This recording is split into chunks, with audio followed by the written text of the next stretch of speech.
Salut à tous, on se retrouve aujourd'hui pour l'épisode 1236 du Zap Image. Donc aujourd'hui on a dépassé la barre des 355 000 abonnés sur la chaîne, merci à vous. Donc on commence aujourd'hui avec le match avancé de cette troisième journée de Ligue 1 qui avait lieu hier soir entre l'équipe de Bordeaux et l'équipe de Lyon. Score final 0 partout, pas grand chose à dire sur cette rencontre avec aucun but. Donc on va juste revenir sur la série de Bordeaux, donc actuellement 3 matchs en Ligue 1. 3 matchs sans prendre de but, 0 but encaissé en 3 matchs pour les Girondins de Bordeaux qui sont actuellement à la deuxième position du classement de Ligue 1. Et pour finir sur cette rencontre, on va parler de Lyon en Ligue 1 sur les 5 derniers matchs à l'extérieur disputés. Donc cette saison et bien sûr la saison dernière. Donc seulement une victoire, un match nul et 3 défaites pour les Lyonnais. Ensuite pour continuer avec l'Olympique Lyonnais, on va parler d'un transfert officiel. C'est le gardien Cyprien Tata Russanu, 34 ans, quitte l'Olympique Lyonnais pour l'AC Milan. Transfert de 500 000 euros, même pas 1 million d'euros. Bon après, il a quand même 34 ans, il est en fin de carrière, il a quasiment pas joué depuis qu'il est arrivé du côté de Lyon. C'était l'année dernière, donc arrivé libre à l'été 2019 en provenance du FC Nantes. Le gardien international roumain qui réclamait un temps de jeu plus conséquent a décidé de relever un nouveau défi en Italie du côté de l'AC Milan. Bon après, il quitte quand même l'équipe de Lyon où il jouait très peu pour rejoindre l'équipe de l'AC Milan. On sait que du côté de l'AC Milan, c'est Donnarumma, le gardien. Donc ça sent encore le banc pour le gardien roumain. Ensuite, on va parler d'un autre gardien de but. Donc lui aussi devrait quitter son club. C'est Edouard Mendy et la dernière offre de Chelsea pour Edouard Mendy a été acceptée par le Stade Rennais. Le gardien de but sénégalais passera prochainement sa visite médicale avec les Blues et devrait arriver du côté de Chelsea soit ce week-end, soit semaine prochaine pour remplacer Kepa, le gardien espagnol. Donc Mbanyang et Edouard Mendy n'ont pas participé à l'entraînement du Stade Rennais aujourd'hui. Le premier ne sera pas retenu en cas d'offre suffisante parce que Mbanyang pourrait quitter l'équipe de Rennes dès ce mercato 2020. Pourtant Rennes joue la saison prochaine en Ligue des Champions et le second qui veut partir est tombé d'accord avec Chelsea. Donc 2 joueurs du Stade Rennais pourraient quitter le club dans les futurs jours. Ensuite on va parler de Gonzalo Higuaín, est arrivé aux États-Unis pour s'engager avec l'Inter Miami parce que lui et la Juventus c'est fini. Andrea Pirlo ne compte pas sur lui pour les futures saisons. Donc du coup il rejoint l'équipe de l'Inter Miami. Bon c'est toujours pas officiel mais il a rejoint les États-Unis. Donc là il va passer sa visite médicale, signer son contrat. Ça devrait être officiel soit dans la journée soit dans le week-end. Et c'est fait, Gonzalo Higuaín va signer du côté de l'Inter Miami. Il va résilier à l'amiable son contrat avec la Juventus, ce qui lui permettra de toucher une indemnité de licenciement de 7,5 millions d'euros. Donc jackpot pour lui.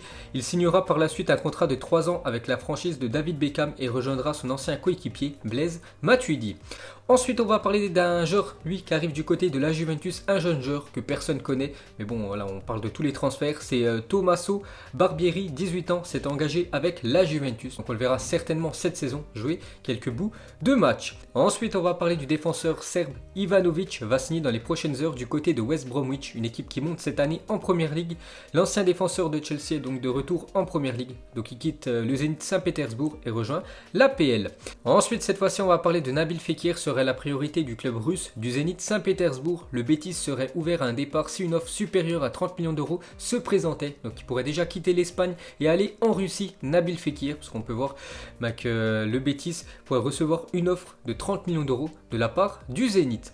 Ensuite, Ever Banega en pleurs au moment d'annoncer son départ du FC Séville pour le milieu argentin. Ça faisait 5 ans qu'il était du côté du FC Séville et du coup il quitte l'Espagne, il rejoint l'Arabie Saoudite, le club de Al-Shabaab. C'est le futur club de Ever Banega. Bien sûr, en rejoignant ce club, il va voir son salaire doubler, voire tripler. Donc il a dit: je te dis au revoir, merci de m'avoir laissé faire partie de ton histoire. Je te souhaite le meilleur, tu me manqueras et je t'assure que partout où j'irai, je serai un supporter de plus. Au revoir, mon Sevilla. Donc voilà, belle déclaration de Ever Banega sur son ancien club du FC Séville. Et il part quand même avec le trophée de l'Europa League. Ensuite, un autre transfert officiel, on en parlait ces derniers jours, qu'un joueur du Paris Saint-Germain, enfin un jeune joueur du PSG pourrait quitter le club pour aller ailleurs. Donc après Adil Aouchiche, Tanguy Kouassi, c'est le jeune Loïc Mbesso, 19 ans, qui quitte le Paris Saint-Germain et signe à Nottingham Forest. Donc c'est une équipe de 2e division anglaise. Donc le championnat de Championship. Donc c'est même pas un prêt, c'est un transfert définitif pour ce jeune parisien. Ensuite on continue avec le Paris Saint-Germain. Donc on va parler de la première recrue du Paris Saint-Germain pour ce mercato 2020. On en avait un peu parlé hier, cette fois-ci c'est officiel, ça s'est fait très rapidement. C'est le défenseur italien Alessandro Florenzi qui s'engage avec le PSG et c'est officiel. Donc il arrive en prêt avec option d'achat en provenance de l'AS Roma. Donc officiel, Alessandro Florenzi, AS Rome est prêté avec option d'achat au PSG. Donc c'est une option d'achat à 9 millions d'euros. Donc si le PSG est convaincu par le défenseur italien au bout d'un an, ils pourront lever cette option d'achat de 9 millions d'euros. Il deviendra un joueur à 100% parisien. Donc une déclaration de sa part, il a dit: je suis particulièrement fier et heureux de devenir un joueur du PSG. C'est un des clubs majeurs en Europe aujourd'hui, comme l'a encore confirmé son parcours jusqu'en finale de Ligue des Champions. J'aurai à cœur de donner mon maximum pour le PSG et pour ses supporters. Donc voilà la première déclaration de Florenzi en tant que nouveau joueur du PSG. Et selon Mohamed Bouafsi, le PSG va officialiser Alessandro Florenzi dans les prochaines minutes. Donc c'est officiel. Et surtout, il sera également qualifié dans le groupe de dimanche pour affronter l'Olympique de Marseille. Vous savez que demain, il y a le Classico PSG-Marseille. Et Florenzi pourrait jouer ce match. Pourtant, il a signé hier, mais il est déjà qualifié pour le match demain contre l'équipe marseillaise. Ensuite, pour continuer avec les bonnes nouvelles pour le Paris Saint-Germain, on va parler de Neymar qui annonce ce retour à l'entraînement après avoir guéri du Covid-19. Donc il a repris l'entraînement hier avec le groupe parisien Neymar, parce qu'il est guéri du coronavirus. Donc très bonne nouvelle pour le PSG. On peut voir hier qu'il était au resto, Neymar, vu qu'il est plus infecté. Et surtout, Neymar et Navas ont repris l'entraînement ce vendredi et pourraient jouer face à l'Olympique de Marseille dimanche, vu qu'ils sont plus infectés par le Covid-19. Et même Angel Di Maria pourrait jouer le Classico. Donc pour l'instant, c'est juste les infos que j'ai vues sur les réseaux sociaux. Je ne sais toujours pas s'ils pourront jouer ou non, mais peut-être Neymar, Di Maria et Navas seront présents demain lors du Classico. Ensuite, pour continuer sur cette rencontre demain soir, on va parler de Kimpembe serait incertain pour Paris Saint-Germain OM dimanche. Le défenseur central français serait touché à la cheville. Néanmoins, le staff médical reste optimiste sur sa présence durant le Classico, d'après RMC Sport. Donc lui aussi, on ne sait pas s'il sera là ou non. Kimpembe, il a été touché à la cheville lors du match Lens-Paris Saint-Germain. Donc on verra s'il sera apte ou non demain pour ce choc. Ensuite, une déclaration d'André Villas-Boas, l'entraîneur marseillais. Avant le match de demain, il a dit: on a l'ambition de jouer et de gagner contre Paris. C'est un match qu'on veut gagner. On veut profiter des absences et du manque d'entraînement des joueurs touchés par le Covid qui vont revenir. C'est peut-être une chance. On a vu les difficultés qu'ils ont connues à Lens. C'est vrai que le PSG, sans ses joueurs cadres, a eu beaucoup de mal lors du match il y a quelques jours. Du côté de Lens, c'est vrai que si Neymar, Di Maria et Keylor Navas sont là, ça va faire un bien fou à cette équipe du PSG. Donc Marseille, ça fait quand même 9 ans. Ils attendent une victoire contre l'ennemi du Paris Saint-Germain. Dernière victoire face au PSG, c'était le 27 novembre 2011. Ça fait 20 matchs d'affilée que l'équipe de Marseille souvent s'incline, ou de temps en temps fait des matchs nuls contre le Paris Saint-Germain. C'est très rare, mais ça fait plus de 9 ans quand même qu'ils n'ont pas gagné un match contre cette équipe du PSG. Donc on verra demain ce que ça va donner. On continue avec André Villas-Boas, hier encore en conférence de presse, sur le fait que les supporters de l'OM n'ont pas soutenu Paris lors de la finale contre l'équipe du Bayern, cette finale de Ligue des Champions. Il a dit: moi je ne veux pas regarder Benfica qui gagne la Ligue des Champions, je veux que Benfica soit battu. Selon moi, c'est mieux d'être réaliste qu'hypocrite. Si Benfica gagne une Ligue des Champions, je suis emmerdé. Donc il comprend les supporters marseillais qui n'ont pas soutenu l'équipe du Paris Saint-Germain, parce que lui c'est la même chose au Portugal, le Benfica et Porto, deux grands clubs portugais. Donc c'est un peu les deux clubs ennemis. Donc bien sûr, il aurait vu le Benfica en finale, il aurait soutenu l'adversaire du Benfica en finale, parce que lui, c'est un grand fan de Porto. N'oubliez pas qu'il a entraîné l'équipe de Porto dans le passé. Ensuite, pour finir sur cette affiche, demain, une déclaration de Dimitri Payet, qui devrait être titulaire demain au Parc des Princes. Il a dit: on s'est renforcé avec des joueurs de qualité.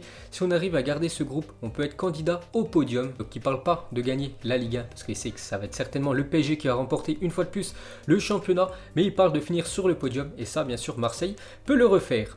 Ensuite, il n'y a pas que le Classico français ce week-end, il y a aussi deux championnats qui reprennent, le championnat espagnol et le championnat anglais. Donc regardez toutes les affiches du week-end, il y a même des matchs de Coupe d'Allemagne aujourd'hui. Donc regardez la une aujourd'hui du journal Marca, c'est marqué: La Liga fait son retour aujourd'hui avec 3 matchs. Donc le premier match, ça sera à 16h, Eibar contre le Celta Vigo. Donc l'Atlético Madrid, le FC Barcelone et le Real Madrid qui ont joué des matchs de Coupe d'Europe lors du mois d'août. Donc eux ne joueront pas cette première journée de Liga, elle sera reportée ultérieurement. Donc ils joueront à partir de la deuxième journée du championnat espagnol. Cette fois-ci, on va regarder la première ligue aussi, elle qui reprend aujourd'hui avec des très beaux matchs. 13h30, premier match pour cette nouvelle saison, Fulham contre l'équipe de Arsenal, et 18h30, le champion, enfin le dernier champion de Première Ligue contre le dernier champion du championnat de Championship, donc deuxième division anglaise, donc Liverpool, Leeds United à 18h30.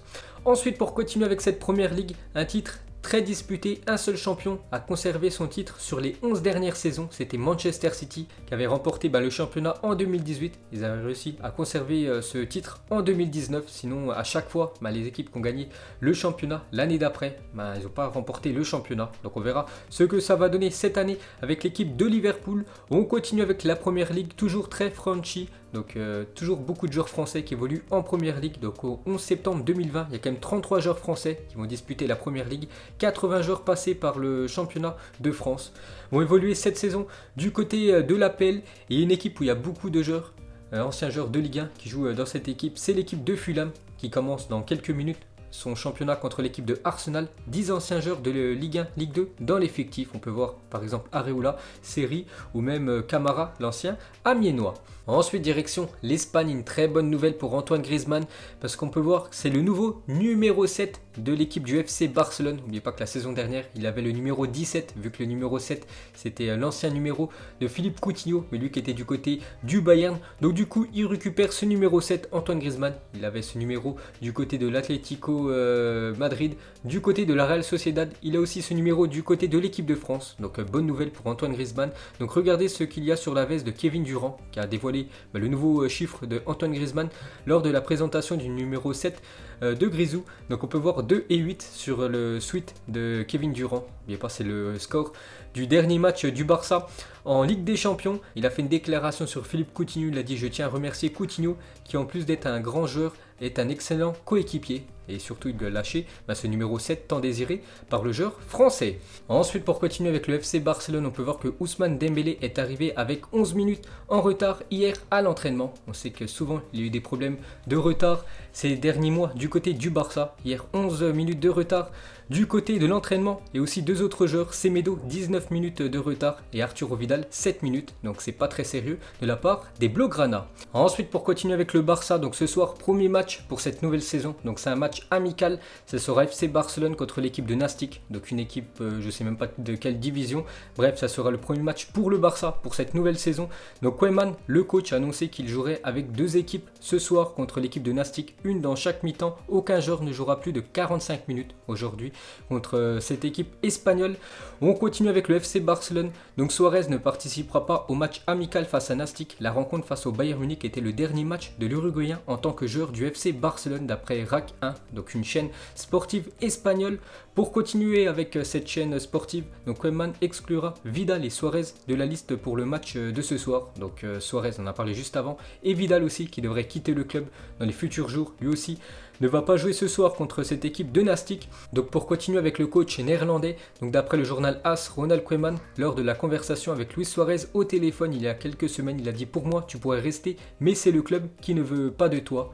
Peut-être à cause du très gros salaire que Luis Suarez a du côté du FC Barcelone, plus de 15 millions d'euros par an. C'est pour ça que le Barça ne compte plus du tout sur Luis Suarez. Donc surtout les dirigeants Blaugrana, parce que le coach, lui, aimerait continuer avec l'attaquant uruguayen. Ensuite, d'après Sport, cette fois-ci, on peut voir que Koeman optera pour une formation en 4-2-3-1 avec 2 milieux défensifs et 4 joueurs offensifs. L'entraîneur pense que le Barça peut à nouveau être compétitif avec cette formation. Donc n'oubliez pas que le FC Barcelone, ces dernières années, jouait en 4-3-3 avec 3 milieux et 3 attaquants, un ailier gauche, un ailier droit et un numéro 9. Donc la nouvelle composition pour l'équipe du Barça pour cette future saison, c'est 4-2-3-1 avec 2 milieux défensifs, 3 joueurs juste devant et un numéro 9. Et pour finir avec l'équipe du FC Barcelone, donc d'après Mundo Deportivo, le Barça cible Jules Koundé, qui nous a fait une très grosse saison du côté du FC Séville, l'ancien bordelais. Donc peut-être on sait que Umtiti pourrait quitter le club du côté du Barça. Donc pour le remplacer, il penserait au jeune français Jules Koundé. Ensuite, on va parler des défis de Karim Benzema pour cette nouvelle saison. Donc déjà devenir le joueur étranger ayant le plus joué de matchs avec le Real Madrid. Actuellement, il a 513 matchs. Donc le premier, c'est Roberto Carlos avec 527 matchs disputés avec l'équipe du Real Madrid. Donc en gros, s'il fait une saison entière, Karim Benzema, il deviendra le joueur étranger à avoir disputé le plus de matchs avec l'équipe merengue. Ensuite, dépasser Raoul au classement des meilleurs buteurs de l'histoire de la Ligue des Champions. Donc actuellement, il a 65 buts, Raoul 71. Donc voilà un autre objectif que pourrait réaliser Karim Benzema. Ensuite, des nouvelles de l'attaquant niçois Dolberg, et à son retour de sélection, Kasper Dolberg a découvert que sa Porsche a été volée et que son domicile a été cambriolé. Du côté de Nice, les malfaiteurs sont partis avec 2000 € et plusieurs téléphones. Donc lui, souvent, il se fait voler. Quand il était arrivé du côté de Nice, il s'était fait voler sa montre par le jeune Fofana. Et là, on peut voir qu'il était revenu de sélection. Et en fait, il s'est fait voler sa voiture, 2000 € plus plusieurs téléphones. Donc pas de chance pour le jeune Dolberg. Ensuite, une belle photo d'Andrea Pirlo et Arthur, deux joueurs qui intègrent l'équipe de la Juventus, un en tant que coach, l'autre en tant que joueur. Donc on verra ce que ça va donner cette année. Et pour finir avec la Juventus a perdu 71 millions lors de la saison 2019-2020, annonce le club. Il s'agit de la 3e année consécutive dans le rouge pour la vieille dame. On va voir que niveau finance, l'équipe de la Juventus, c'est très compliqué. Ensuite, Puma présente le nouveau maillot extérieur de l'AC Milan, donc le maillot domicile, toujours un maillot rouge et noir, et le maillot extérieur pour cette équipe de l'AC Milan ressemblera à ça. Et pour finir ce Zap Image, donc aujourd'hui, reprise de la Première Ligue. Donc mettez-moi en commentaire pour vous qui va remporter cette Première Ligue version 2020-2021. Donc moi je partirai sur l'équipe de Manchester City qui va retrouver ce trophée. Donc voilà les gars, la fin de ce Zap Image 1236. Donc si ça vous a plu, un petit like et je vous ferai l'épisode 1237 demain. Donc moi je vous laisse et je vous dis à la prochaine comme d'habitude. Ciao à tous.